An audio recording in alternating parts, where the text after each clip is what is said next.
Are you an ambitious leader ready to break through limiting beliefs, align with your purpose, and thrive in your career without sacrificing your well-being or postponing your true desires?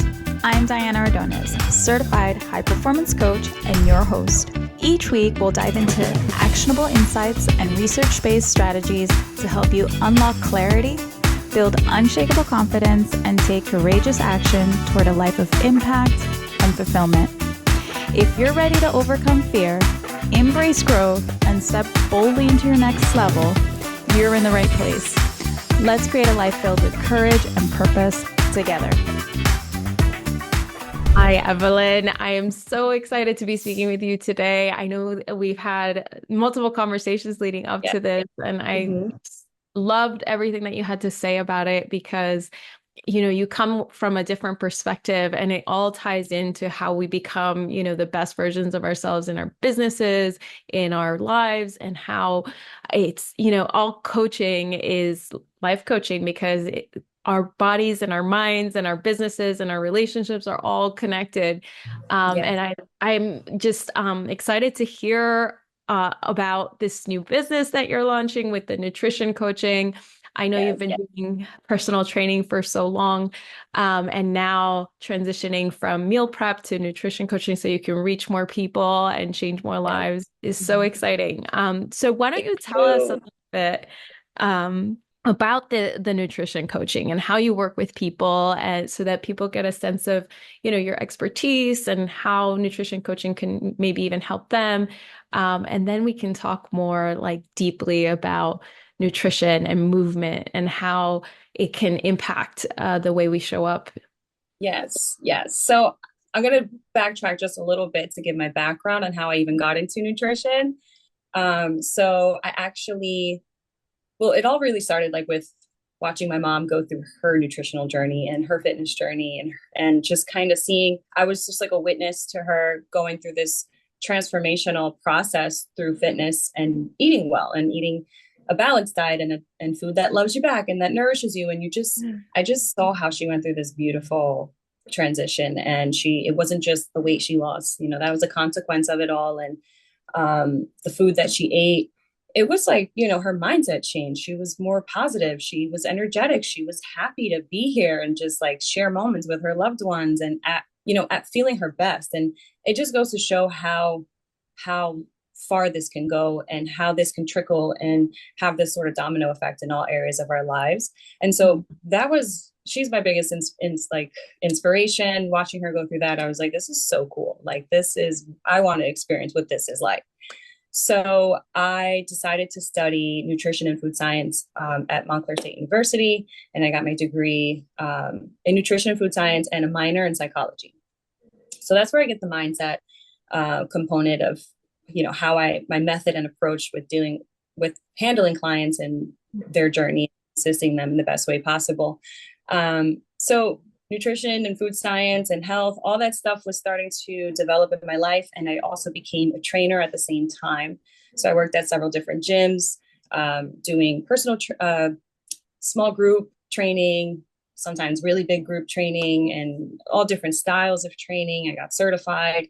And I was loving it. Like I just fell in love with fitness. I fell in love with health and wellness because I personally went through a transformation where I was like gaining confidence again. When you're a teenager, you go through all these weird phases and moments and hormones, all that stuff. So fitness really made me feel strong, not just like strong physically, but strong mentally.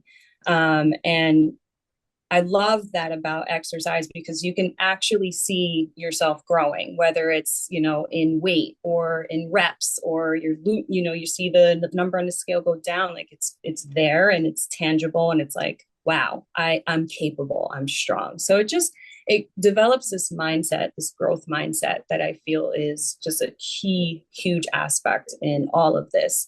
It's like the secret ingredient, I feel, in health and wellness.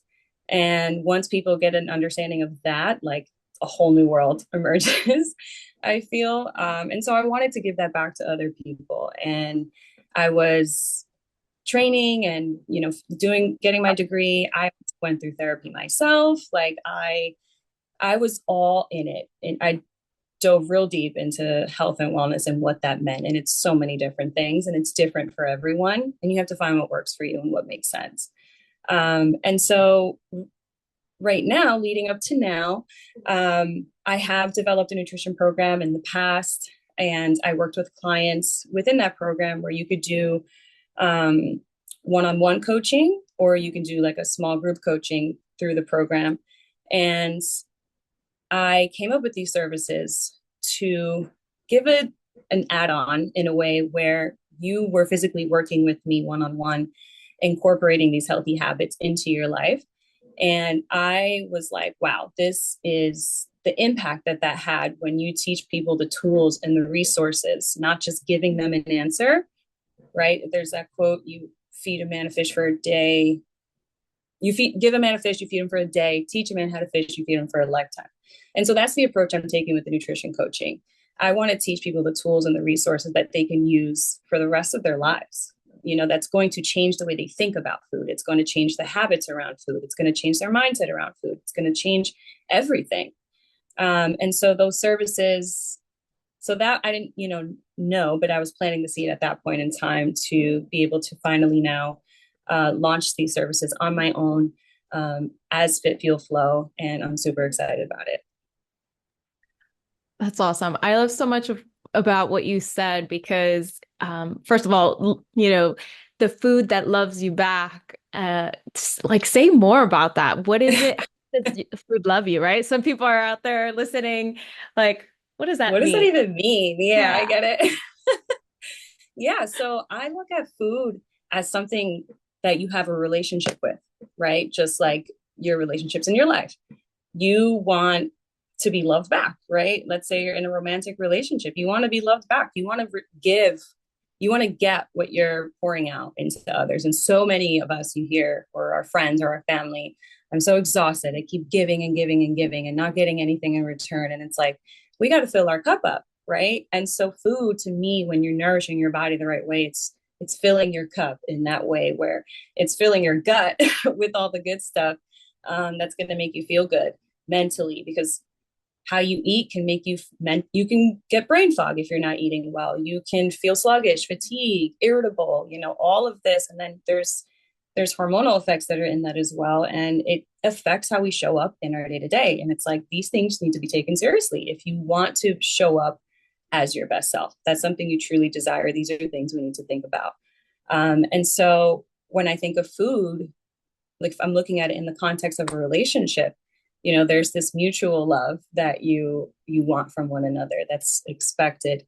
And so looking at food through that lens and saying, is this food going to nourish me? Is it going to make me strong? Is it going to make me feel good?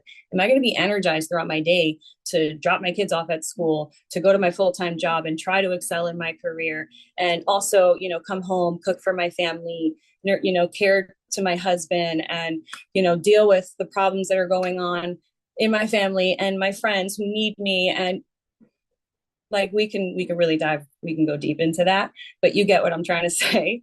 And so it's like, this is how you give back to yourself. And this is how you are able to say, like, I'm going to think mindfully about this, about how this food is going to nurture me so that I can show up. Yeah, I have, all those things we have to do aren't going to go away. It's just, how do we learn to manage them better? How do we show up in a way that is helping us and not hindering us? So that's how I think about food. Is it going to love me back? Like, I need to be loved by this food right now. And is it doing that for me? Yeah, I love that. It's about like, it is a relationship. It's a give and take relationship. So Yeah. I invest time and money into getting the food, but now I ingest that food. What is it giving back to me? And Yeah. I want to ask you, because this is something actually, my boyfriend and I talk about, and I don't have an answer. And I wanted to get your perspective, right? And so a lot of people struggle with their relationship with food because they relate it back to, yeah, it loves me back. It tastes really good. I feel joy when I enjoy that food. And it's Yeah. not the best food for, in your definition of is it loving me back? It's not, food that's going to nourish or provide nourishment in terms of like vitamins and protein and, the things that help your body, operate in its best state. Like, for example, one of the things that really changed my way of thinking about the way I eat is also I learned that the majority of the hormones that impact the way you feel are all produced in your gut. And it's Yeah. like, wow, like that's so Yeah. exciting, right? We're trying to do all this work in our minds, and yet the hormones that produce, the feelings in our body are actually in our digestive system. Right. Right. Exactly. That part. So, yeah, I mean, that's a great way to think about it. I think we've lost our relationship to food, being completely honest, a really long time ago in terms of understanding what that dynamic is. If you go back to like hunter gatherer days, we were finding the food, we were hunting for our food, we were, and then to farming, all of that, the evolution of that, and how it's slowly and slowly we've stepped away from that process, that beautiful give and take experience, right? And now it's just like, gimme, gimme, gimme. It's all about me. It's all about me. You need to make me feel satisfied and happy and make me not feel depressed, please and thank you. And it's just like this one-sided relationship. And of course, there's going to be consequences to that. So I'm a big fan of like going to the farmer's market, like touching your food, like touching your vegetables and touching your meats and your whatever it is, and being a part of that experience. I think it makes a really big difference when it comes to the food on your plate, especially when you're cooking it for yourself. There's so much more that goes into it, and there's an experience, there's this interaction with you and the food. And I think it plays a really big difference in how we see food and what it's, in its natural state supposed, what it provides, and rather than it being this sort of therapeutic thing for most, in a way where it helps people forget about things, or it helps us, just like disassociate from the real world because the food tastes so good and it's giving us all these happy hormones and these feel good feelings. And it's like, the more you eat it, the more your body's going to want it. So it just creates this endless cycle of not being able to stop eating. And so in all honesty, in terms of how I look at the relationship, I feel a long time ago we've been separated from that experience. And that's why certain, dynamics with food and people, people are suffering because of it. So what do you say? Because I feel like there's a mindset piece to that, obviously, with someone that suffers from, or I don't know if suffers is the right word, but somebody that is struggling with their relationship with food, Yeah. right? Because on one hand, it tastes really good, right? And maybe there's even And it should. I'm such a foodie. People have this misconception that I don't love food as much as they do. And I'm like, no, I love food. Yeah. I love food. I love to eat. I love eating. I just love eating really good food. Right. And I get to enjoy the experience, I would say, as equally as you do. Yeah. So I don't know if that answers your question. So I guess what I was going to ask was the foods that they have been conditioned to enjoy, like there's a mindset piece, I'm sure, where the misconception that the food that's good for you always tastes bad. Yeah. And it sucks because it's like, there's this curiosity that you need to have as part of the process. You have to be willing to kind of step out of your comfort zone,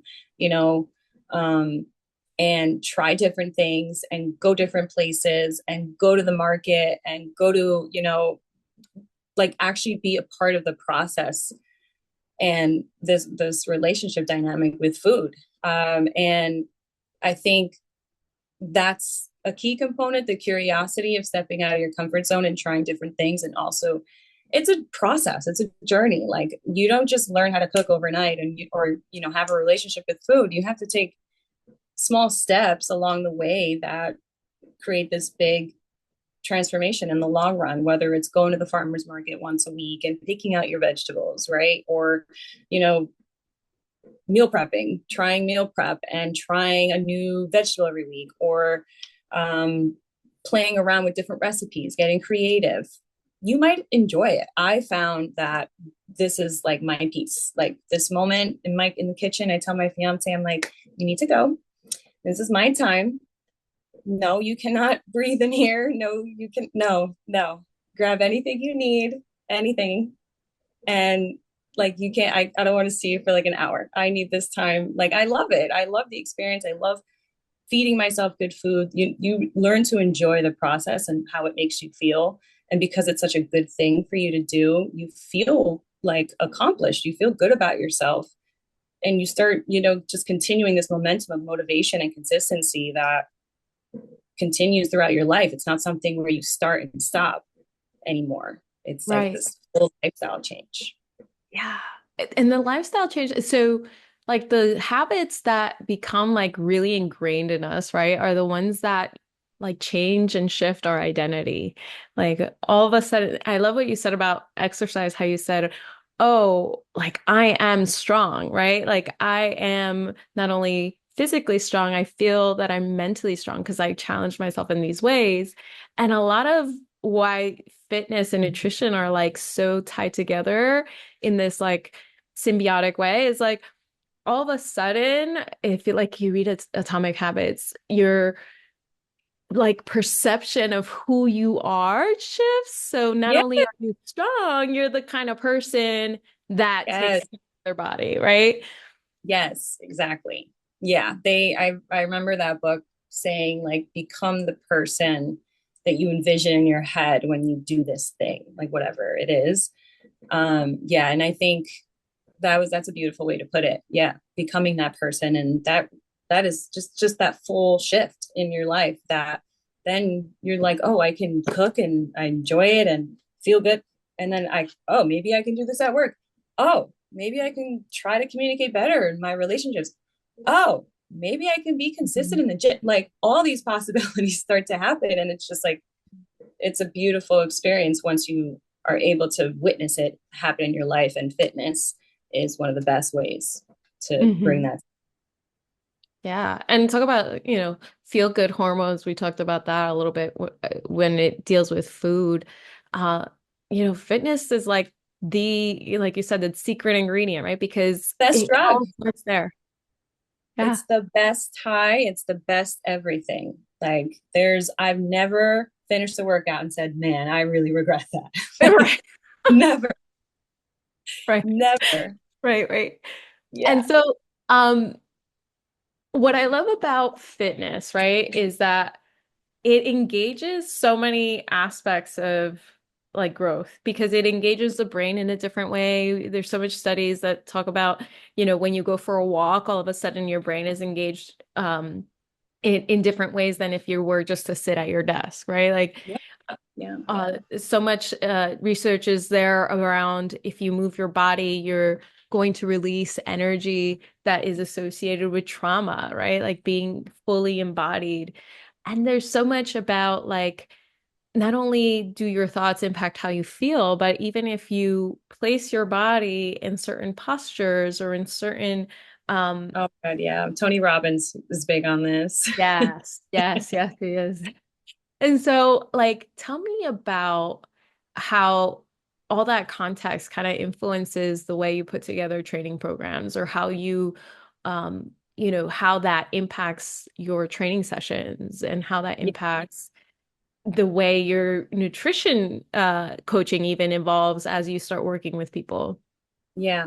So with training, you know, the best part about signing up for personal training, that one-on-one experience, you really get that personalized experience. And if you have a good coach like myself, you have someone that really listens to where you're struggling, like where those barriers are. And a lot of it is this lifestyle change that needs to happen for the most part. It's not the just working out and eating well. It's no, we need consistency in our lives. We need to be held accountable while we're in this infancy stage of growing and developing this new lifestyle. Having somebody there to coach you through it, to hold you accountable, to give you that guidance, to give you the support is such a huge factor, especially if you want to see results and you want this for the long run. Because having to try to learn all this on your own can create doubt. It could create, more time, obviously, that goes into the process of just learning. And then you get overwhelmed, you fearful, all this stuff. So really having somebody to give you that push and that accountability and that guidance, I feel is super key, and there's this level of confidence that you gain through that when you're like, oh, I can be consistent. Cool. What else can I do? Right. And then starting to develop the mindset. And what I do with clients is I want to listen to what their goals are. And what I do is I break those goals down. Right. Because if we have this like huge, big goal, which is going to require like a 360 in our lives, and clients are like, I want that and I want it tomorrow. And it's like, no, that's not how it works. It takes time. It's a process. And I'm going to show you how that process is going to be done. I'm going to break it down. I'm going to give you timelines. I'm going to give you assignments and homework. We're going to work together. We're going to have our sessions in this process. And we break down those goals, which is a huge component, and also with the client in building their confidence and motivation to continue once they're able to start reaching these more realistic, attainable goals, right? Setting SMART goals. Once they're able to see that, oh, I can reach this goal. I lost 5 pounds, or I already gained this much muscle mass, whatever it is, let's keep going. Like, let's see how far we can take it. And that mindset starts to grow and to develop.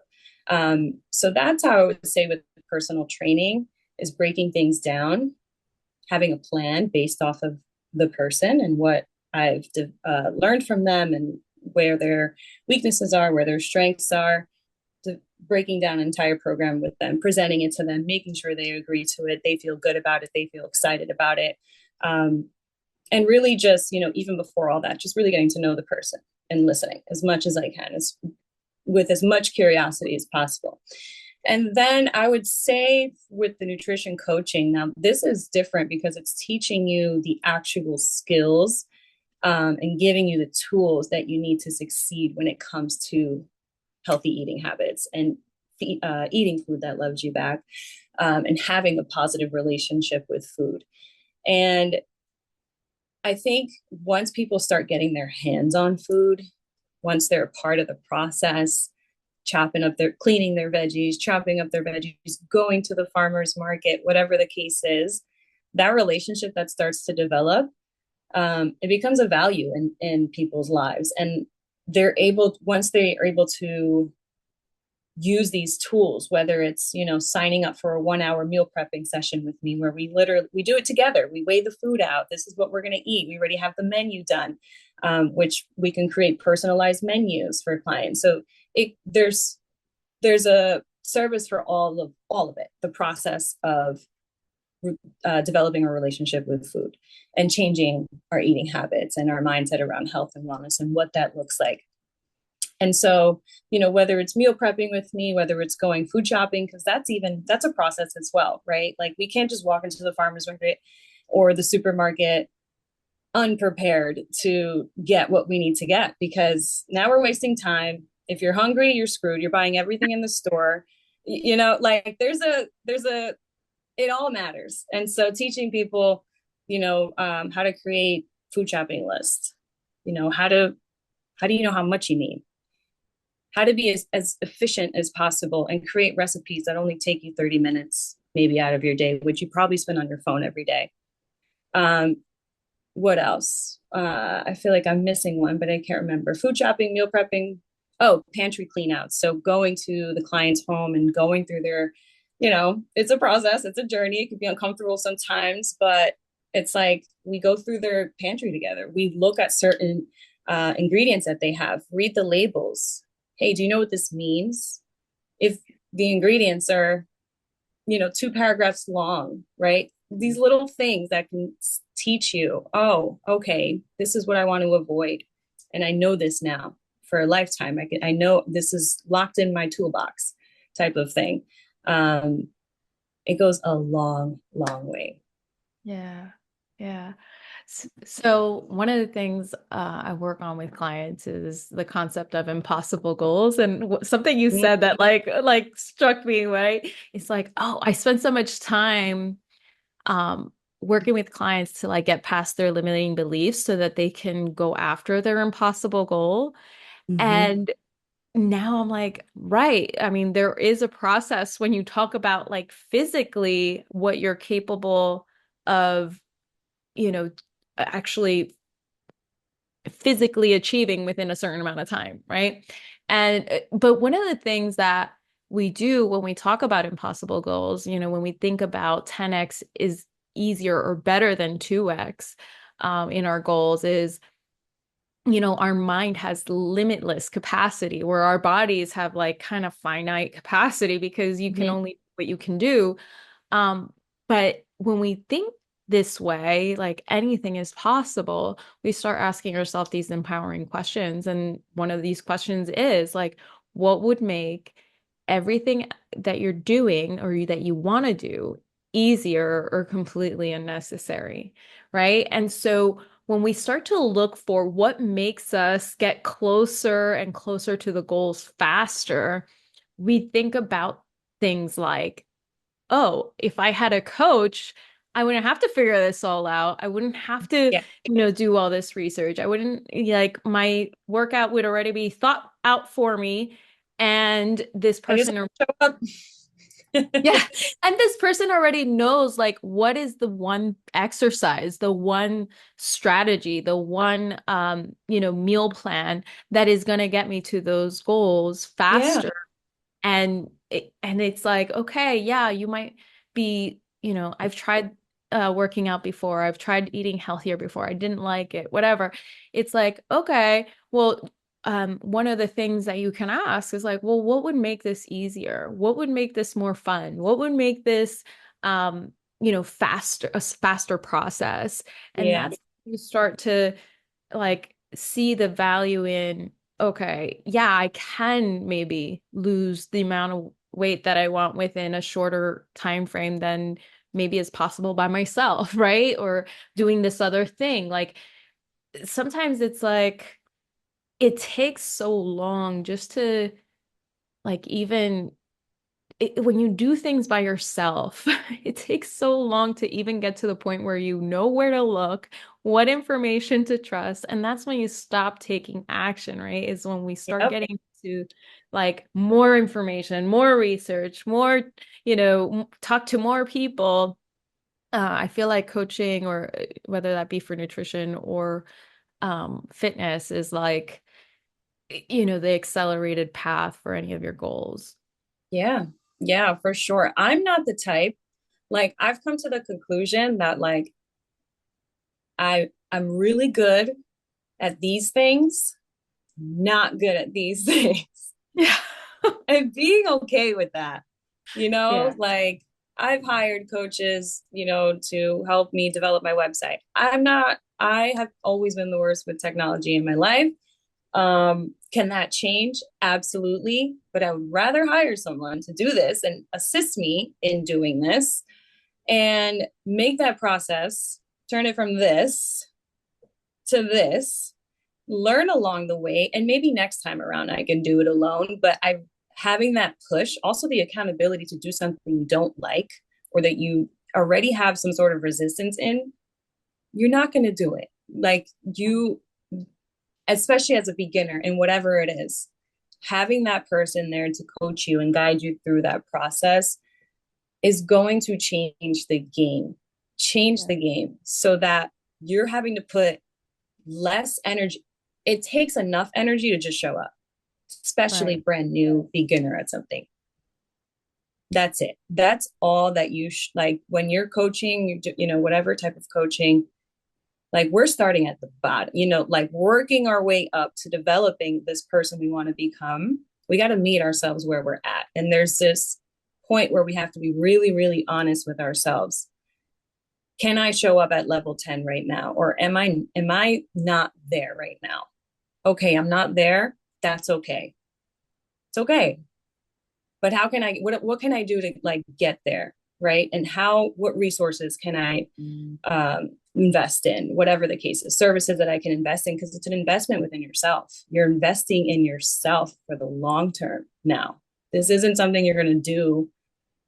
Both of us, I'm 100% sure, are teaching people and helping and guiding people with tools that they can use for a lifetime. And that's where the changes and the real impact happen. And so there's that grace we were talking about this before we started recording, not shame and guilt are going to show up, especially in beginning stages of whatever you're doing. And it's like, let's not put our energy into that.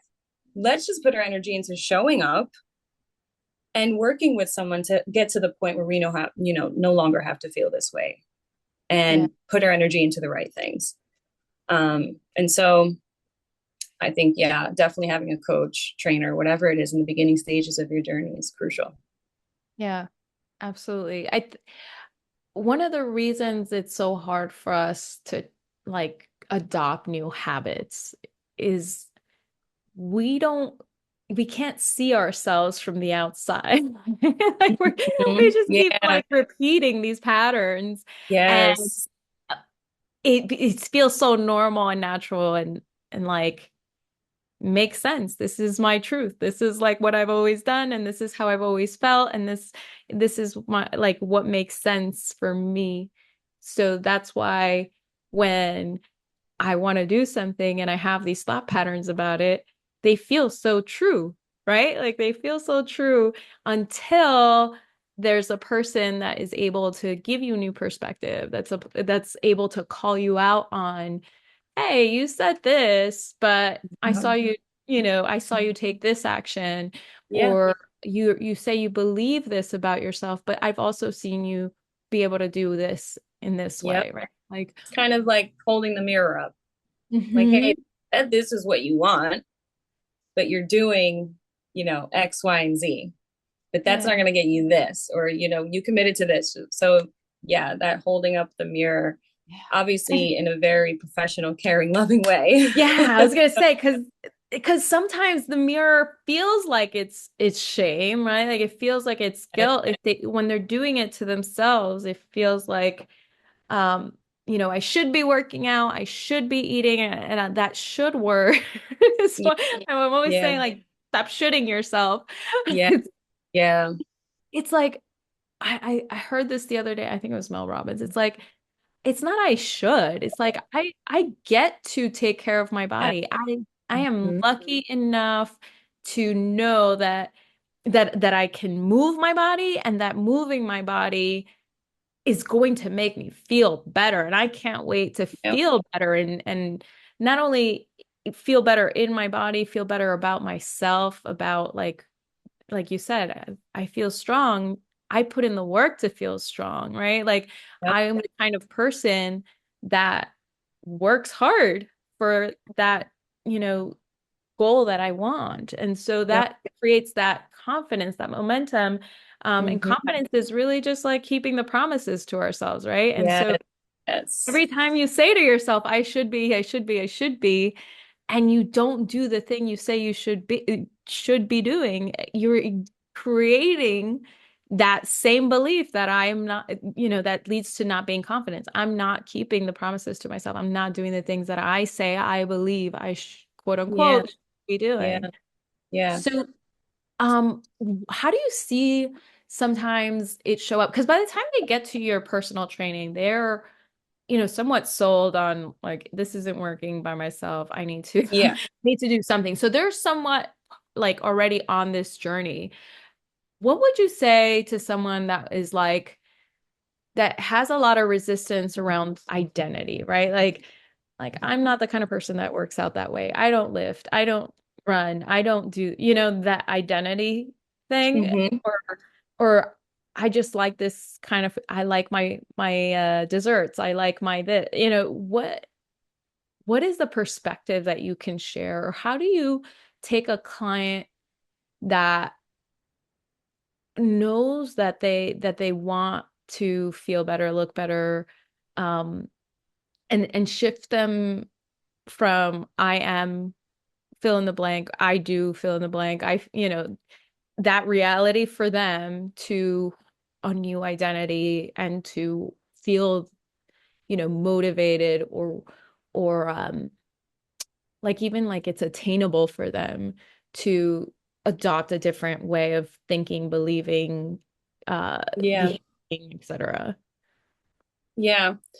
I think curiosity is a big thing, and I always encourage that with my clients, and I'm very open and transparent about needing that in from them along the way, and the dynamic in terms of the relationship that we're going to have. We're going to need to have an open and honest and clear communication about things. And in that beginning process, even before we get to working out, we're making a commitment to each other, right? So this isn't just me making a commitment to the client, it's also the client making a commitment to their coach, right? On the things that they're willing to do along the process. What is how ready are you to change? Why is this important to you?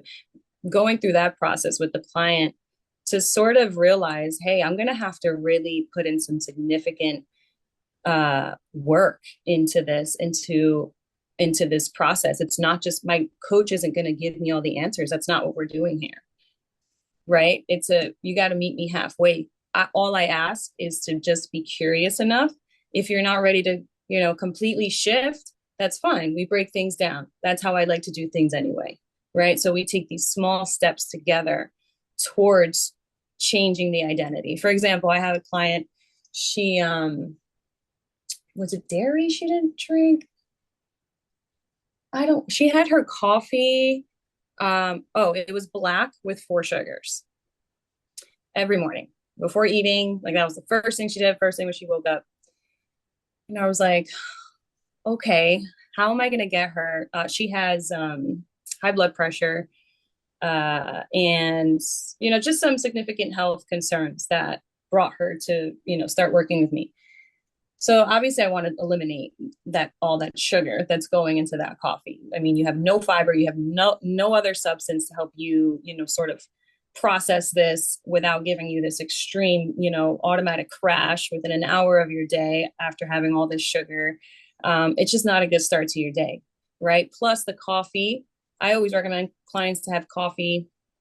This is like something else, but just after their meal, after their first meal because coffee is a stimulant. It can give people anxiety. It can, like just energy levels can fluctuate. And if you're starting your day that way, then you can expect the rest of your day to be the same. So I was like, I really want to get her down from having 4 sugars to eventually no sugar at all. So I said, hey, are you open to maybe doing 2 sugars instead of 4 next week? Right. And then she was like, okay, I think I could do that. I'm like, okay, cool. Because she had told me if she didn't have her coffee this way every morning, if she didn't have her coffee, she would throw up. So this was really, really, really a part of her deep-rooted lifestyle, deeply, deeply rooted. So I knew I really had to take my time with this one. So I was like, okay, let's do this slowly. That was the first step. She eliminated the sugar, 2 sugars. So now we're only having half the amount of sugar, which I'm like, whew, great. It's a win. It's a win. That is a win. And we celebrated together. She was so happy to let me know she was able to do it. And she was proud of herself. Like we were making big changes here. And then, so I let her do that for like another few weeks. And then after that, I was like, hey, are you open to having almond milk in your coffee to give it some sort of texture, flavor?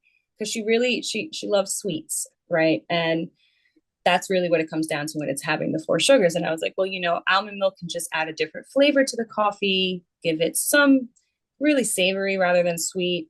And it'll help us, get rid of all that added sugar in your coffee. So she was like, I don't really do any milk. And I was like, well, this is dairy free. And she's like, yes, still, it's just like a mindset thing. So I'm like, I felt the same way when I went through the process. I kind of told her about my journey, starting with, going no dairy and trying different substitutes and everything. I was like, are you willing to give it a try? Just one day, just try to put some almond milk. You can keep the 2 sugars. Let me know if you're able to do that. And she was like, yeah, I can definitely do that. So she gets almond milk. And the following week, she comes in, she's like, wouldn't believe how I made my coffee today. And she was feeling so good about herself with the almond milk, and she enjoyed it. She didn't even put the 2 extra sugars, which was going to be the next step that I was going to, do with her, was completely eliminating the sugar. And she was like, you don't know how significant this is. Like, she had the mentality of, I'm the type of person who doesn't drink milk, whether it's dairy or not. I don't drink milk. I haven't drank milk in 15 years. So right there was one of those moments where her identity had shifted, because we took small steps of showing her how capable she is to make these changes that made her feel good, boosted her confidence. And then boom, I think we were a month and a half in, she was like, that's how I drink my coffee now. Awesome. And how did you see it? Sugar. How did you see that like ripple into like her other meals or other behaviors? Yeah, I mean, in the gym, she's like, this girl surprised. I'm still working with her. She's awesome. She's surprising me all the time. And she, for example, this past week, we were, I think we were doing, it was arm day, and we were doing arms, and she increased the weight on her own. I didn't even tell her. Yeah. Because she had just taken a week off. So I wanted to kind of just slowly work her back into routine. So I wasn't going to add on, increase any weight that week. And she just went ahead. She's like, you know what? I'm just going to give it a try. I was like, sure. If you feel confident and great about it, and, safe, obviously doing that, I felt she was okay to do it. I was like, give it a shot. And she performed the entire workout in all her exercises that day at that weight level. And I was just like, that's freaking awesome. So what I love about that is like, it goes back to what you said about curiosity, right? Because it's like, let's see, right? And because so much of our resistance to change is so deeply rooted in like judgment or fear, or just like these beliefs that we formed about ourselves or the world around, right? Yeah. And it's like, how can we shift someone who like sees these things as truths? And one of the things is like you said, asking the empowering questions, like, well, how can I do the thing that is hard to do? How can I start incorporating more vegetables in my diet? How can I start to minimize the amount of sugar? And it's like, you said she's someone that loves sweets. And so like, you didn't say, all right, we're just going to cut out all the sweets in your life tomorrow. It's so funny now, because it's like, I would never in my life take that approach, with knowing how people work and the mind works and how motivation works and creating new habits work. But it's like, there's people still really doing that out there. And it's crazy. It's like, how do you just expect somebody to do that? This stuff takes real work. It takes a lot of work. It doesn't happen overnight. It's a process, and you have to be willing to be present in that process, enjoy that process. And as a coach, be patient with the process, and the person, and how development really works and how transformation really works. You don't just hand over this solution. Okay, obviously, just don't add any sugar. The client's going to look at you and probably have a mental breakdown. Like, these are things that are so deep. It's overwhelming. It's discouraging. It's scary. It's like, wow, you're asking me to change such a significant factor in my lifestyle. This is how I wake up every morning. Like, these habits aren't just habits. They're ingrained in how we operate on a daily, how we feel on a daily. So we're asking a lot of people if we're just like, yeah, let's just go 0 to 100 and have no sugar. No, it's not going to work. You have to meet the person where they're at. You know, where are they right now? Okay, this is very hugely attached to their identity. How do we create smart goals towards reaching X goal? Yeah. Yeah. Like, so I think about, some people so strongly associate with their mindset as their identity, right? Because it's your mind. So it's Yeah. like, no, that's who I am. And so shifting from my mindset is who I am to it's just how I relate to my world from lots of years of repeating the same patterns or observing other people Yep. that created the example of the pattern that I now follow, Yep. or just coping mechanisms that I've developed for the environments that I was in the past. And Mm-hmm. now I've just continued to repeat that because once you dissociate your way of thinking from your identity, then it just becomes like this habit that I'm trying to change. And everything we know about habit change is that it's like you take a like a stick or a pencil and you start creating a line in the sand and you're just like continuing to do the same thing over and over, it's going to be really hard to now dig your way out of that to create a new pattern in a different track. And Wow. so it's like, yeah, it's the same grace that you're showing me with like, okay, we're not going to cut out every ounce of sugar from your diet. We're just going to start with like your morning coffee and we're just going to go half for now, right? It's like Yeah. with our mindset, I do work with people in a similar way because they're like, I just identified that I think this way and I don't like it because I think this way, I can't have the thing that I want. And this is who I am. And it's like, no, like you've just been thinking this way for this long. And Yeah. let's just have even just the awareness that you're doing it is enough to, okay, now let's try to create the space Yeah. between the event to the way you think. Yep. So now that, okay, I did it this way again is not like, oh, I'm doing it wrong. I can't do Exactly. this, right? And now it's okay, well, next time I want to choose this way differently. Because if we've never done it differently, a way of thinking is different from like an actual behavior, right? So like you could say either I went to the gym or I didn't go to the gym, right? And a way of thinking is like more subjective. Like it's less, solid or objective in that it's the quality of the thoughts that you're having, right? Yeah. It's like, oh, Yep. am I talking in a kinder way to myself, right? Am Right. I looking at more expansive possibility versus limited, beliefs? And so it is that's the process of, Mm-hmm. okay, well, at least this time I noticed it earlier, or Yep. you know, I Mm-hmm. it was slightly better than how I would have normally handled it. And to Yep. focus on positives always lead to behavior change more so than what we didn't do and all that. And so mindset, Yeah. I feel like is very tied to that too. Yeah. I feel like every coach personally should be approaching, no matter what it is you're teaching, should be approaching their coaching, their client through looking at the lens of their mindset, around the certain thing that they're trying to achieve, the relationship to it. Because, these things that we're asking people to change, whether it's life coaching, personal training, nutrition coaching, these are all integral parts of who they are.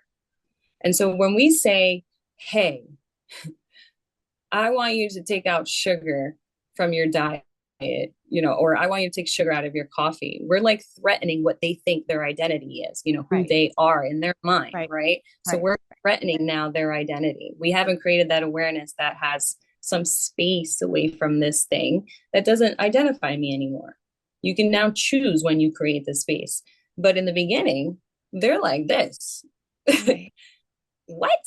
You're asking me to change who I am at this point. You're asking me. So there's when you approach it with that knowledge and with that perspective, you're able to provide that grace. You're able to really work with the client on how to shift this thing without freaking them out, without scaring them away, without, creating. Now they're like, this person is asking me to do this, and nah, I don't know if I want to work with this guy or this girl. Like, she's asking way too much out of me. So it is really a process and an integral part of the client's process, but also the coach who you're working with. Also, what you're describing is almost like the importance of our like awareness of our nervous system, because what's familiar to us, to our nervous system, is what feels safe. And so if we've been doing something a certain way for all of our lives, that's our safe zone, and that feels like what you want to keep doing because it's safe. Now you want to create change, and there is like a threshold for your nervous system to feel overloaded, and now it's like a trigger. Now it's like, oh my God, I can't take it. And fight or flight. Yes, exactly. And so flight would be the thing to do if you feel that threatening energy of, this dismantles my whole identity. This is not safe. Yeah, exactly. I actually, like with my clients' personal training in specific, I do breath work with them. Or I give them, that assignment to do on their own, because it creates such a significant impact on how they show up for their workout, and, in between exercises, how they're able to get from one to the other, complete an exercise. Teaching them, simply just breathing in through your nose and out through your mouth through exercising. I'm always reiterating that to them in the moment. And I tell them specifically, we need to calm your nervous system down. We need to let your body know. You need to let your body know through your breath that it's safe and that it's okay. Yeah, this is different. It might be a little bit challenging, but we're good. You don't have to freak out. And when clients do that, they're like, oh my God, I didn't know I could do this exercise. I didn't know I'd be able to do that. I never held my plank for 45 seconds like that. Like, it creates this huge difference aside from, panting and like freaking out. I don't know if I could do it. And then you just stop. When you learn how to control your breath and your breathing, you're calming your nervous system down, letting your body know it's safe. Sooner than later, you realize you're a lot more capable than you even thought in the first place. Yeah. That reminds me of like one of the other things that we talked about before we got on this call, about how our body like stores trauma, processes trauma, and our nervous system, right? Like, I think that one of the most eye-opening things that happened after I lost my husband to COVID was my awareness and like real connection and understanding of my nervous system. Like, I had none of that knowledge at all before. And I don't think most people do. And so I started doing things like breath work and somatic practices, and it blew my mind how a simple somatic practice could like completely bring up all these emotions. All of a sudden you're bawling your eyes. Yeah, I was like, what did I just do? Happens to me all the time. I'm like, oh, okay. Sometimes it happens to me working out, or I'm meditating, or whatever, walking, and then I'm like, oh, I didn't realize this was there. Okay.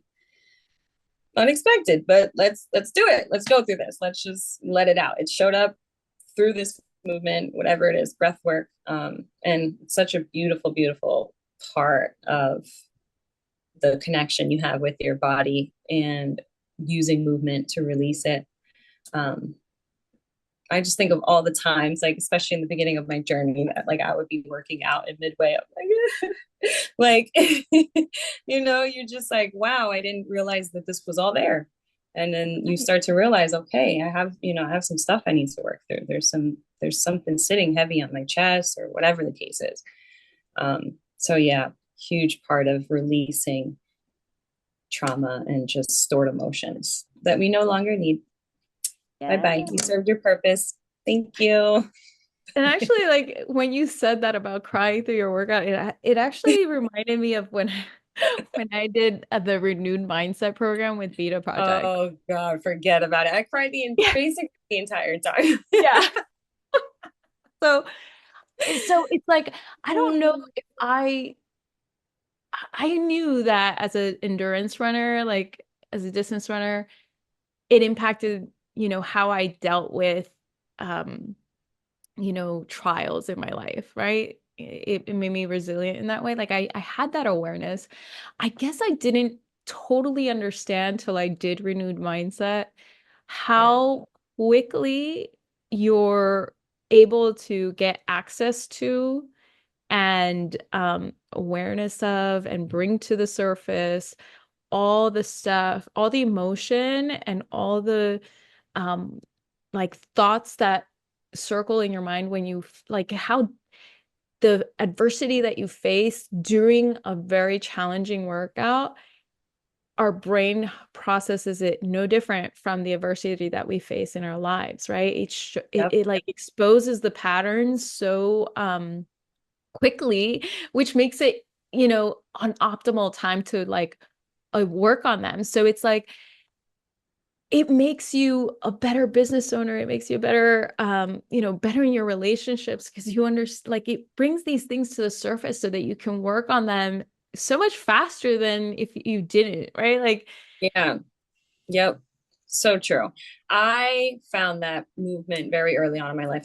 I'm also a dancer, so that was my first love when it came to movement. And in retrospect, I didn't know as a kid, but like looking back, I'm like, oh, that's what got me through. It's really right. tough times in life. I didn't know, but that's where I was able to release. That's where I was able to sort of check out and just tap out of my mind, my running thoughts, Hmm. my anxiety, whatever the case is, and be really present in the moment with yourself. And so it was dance for me. And then I just saw how that translated in movement in all areas of my life. And I was like, okay, this is my thing. Right. For me, it didn't necessarily work with therapy and like sitting down and trying to like verbally speak. I needed that physical trigger to kind of get it going. I don't know, the Right. momentum of releasing and talking about things and addressing all of that. And I think that's the case for a lot of people. I think therapy is great.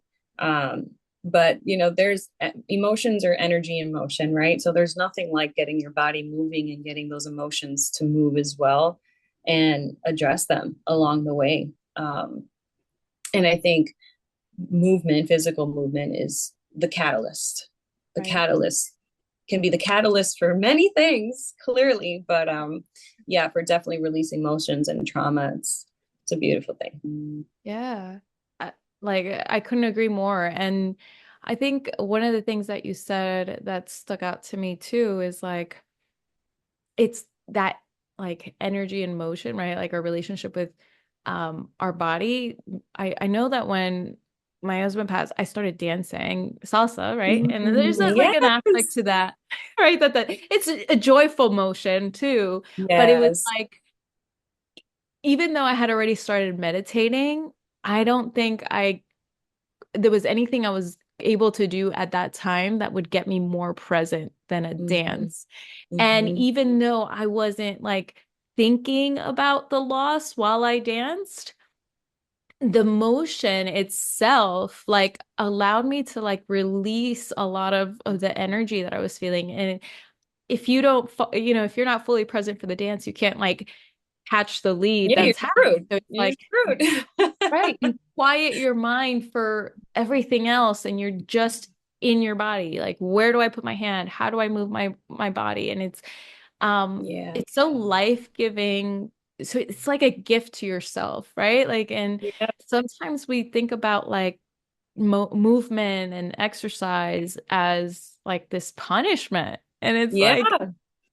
it's like you said with food, it's like, oh, if I eat healthy, it's going to be gross. It's like we're actually gifting ourselves the food. I love that. That loves us back, that gives us so much life, that gives us so much nourishment so that we can feel our best, right? So true. Yeah. So Oh, cool. So before we wrap up, do you have like, I wanted to ask you, what is your favorite like transformation story, right? Like, true.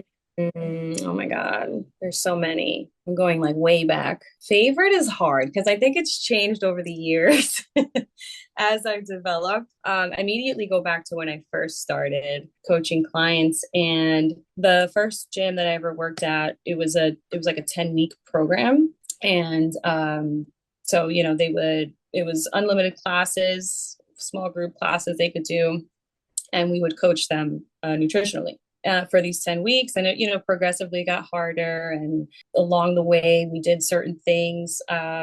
We did events, we did seminars, webinars, like all this stuff to guide them, give them as much support, resources, all of that. And so what we take a before picture, we took before pictures, and then we take after pictures when it's done, the 10-week challenge. And I can't pinpoint one exact person because there were so many of them. But once, like for my first challenge ever, because I did about 15 challenges at that gym. Wow. So this was my Okay. first one ever. And I put the before and after picture together, and then you show it to the client. And oh my God, it was just like, for both of us, it was just such like a joyful experience. I think for me as an amateur trainer, finally seeing that the work that you're doing is it works, like really believing in it, and believing in yourself, and then like being able to see that you were part of that process with someone else and watching them see it as well. It's just like it's just such a joyful, happy moment. And yeah, I got to experience that a lot in the beginning because I was still developing my belief in myself, in the process and the journey. I was going through it at the same time. So they are just such rewarding moments. And it's like the best part about what I do. I can think about all different stages of where I was at and all different people and their stories.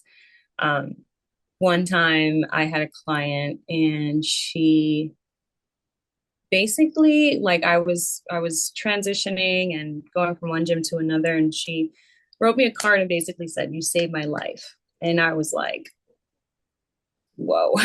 Like, Yeah. it's crazy, you don't realize when you're, especially when you're working with a lot of people at once, you don't have that one-on-one, where how impactful it actually is.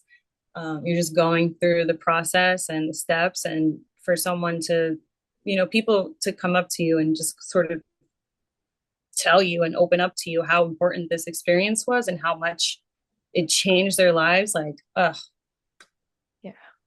Yeah. yeah, It is such rewarding work when you have that calling and you see it impact people's lives. So yeah, beautiful. it's so awesome. So that's why I'm doing my full shift, full circle moment Yeah. from, doing meal prep. I had my meal prep company, Eve's Eats, for 3 years. I absolutely loved and was so honored to cook for all the people that I cooked for along the way. But I realized that being a part of the journey on a more one-on-one level, teaching the tools, the resources, giving the guidance, the support, rather than just sort of handing over the product or whatever it is. That's where my happiness and my passion develops. And that's where I find I'm more impactful and valuable to people. So that's why we're doing the full shift, going full-time personal training and offering the nutritional coaching services I mentioned before. I love that. I love that. And you touched on something that's so important that is also something that we do, in mindset coaching is what was so beautiful about it is you saw the before and after picture because it allowed you to like celebrate. Like who knows what their, optimal goal was, right? It was like, but look how much we've been able to accomplish, like just in 10 weeks. Is that Yeah. reward like that celebration and to be able to do it with someone else that saw you through that journey, that saw your tears, that saw, like the shifts happening, right? That Yes. now you guys get to like celebrate together, to be on a transformative journey. When you're a high performer can sometimes turn into what else and how, how Oh, yeah. much better I get and what can I change and what didn't go right? And Yep. so much of transformation happens in the celebration because you do Yes. more of what you love. And All about it. All about it. I celebrate every step of the way because it shouldn't be overlooked. I think we undervalue the effort and the day-to-day commitments we're making and how we're showing up. I feel like that should be celebrated more with people, even in our own lives for ourselves. Like we're doing way more than we believe, showing up way more than we think. And when you take time to celebrate those moments, like it just gives you that one moment to be like, wow, I'm doing it, I'm doing the damn thing I said I was going to do, building your confidence. It's exciting. You want more of that. So yeah, keep going. We're only halfway there, right? Like there's so much more to accomplish and to achieve. But I'm a big believer in stopping and celebrating. Yeah. I think we all and so that. On that note, I wanted to like take a moment to just celebrate you. I love that this seems just, just I love when people are like pursuing their purpose and their passion with courage and just with that call to serve. And I hear that in you and I feel that. And I'm so excited for this chapter and for you to keep, I love that. I love that we met, like, everything has a reason. I would have maybe never met you. I met you, at the dance studio when you were doing catering there. Yeah. And maybe, that I wouldn't have ever crossed paths with you. And so I love that we met. I love that I got to hear more of your story and I love the work that you're doing. So tell us real quick before we wrap up, if someone wants to work with you, what do they expect? Where do they work with you? I know you're in New Jersey. Do you service a particular area? Tell us. Yeah. So for personal training, I can work with anyone, anywhere. I mainly work with women, my ladies, and you can find me on Instagram. It's probably the easiest way to find me and to contact me at _FitFeelFlow. And I do have a link in my bio if you're interested in learning more how the process works, where you could just fill it out. It's a quick form. And then what we'll do is set up a time to talk, really get to know each other and see if we're a good match to work together. And same thing with the nutritional coaching, you can find a link in my bio. You can tell me specifically what you're looking for. It'll have my services listed there, like the food shopping, the meal prepping, meal planning, all of that stuff. And you just got to simply fill out the form and I'll contact you and we make something work. The nutrition coaching though is in person. It's not virtual. Okay. Oh, awesome. Yeah. Awesome. I love what you said about like having that relationship with food. So yeah. That has a lot to do. Mm-hmm. Thank you so much. This has been awesome. I loved learning from you, hearing from you. Same. And we'll definitely be in touch. And I can't wait to hear how this chapter unfolds and all the amazing things you're going to be doing. Yeah, you are, the first of a few to know. So I'm excited.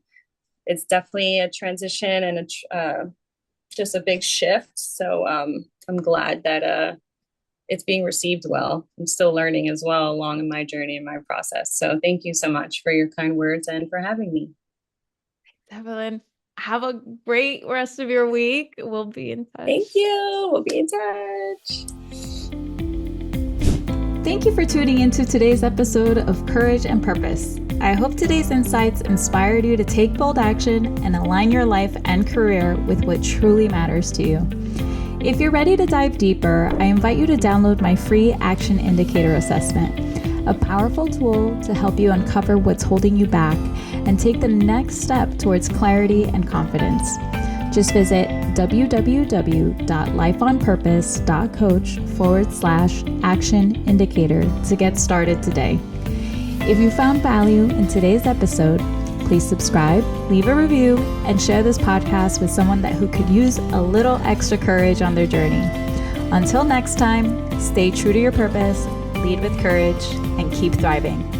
I'll see you in the next episode.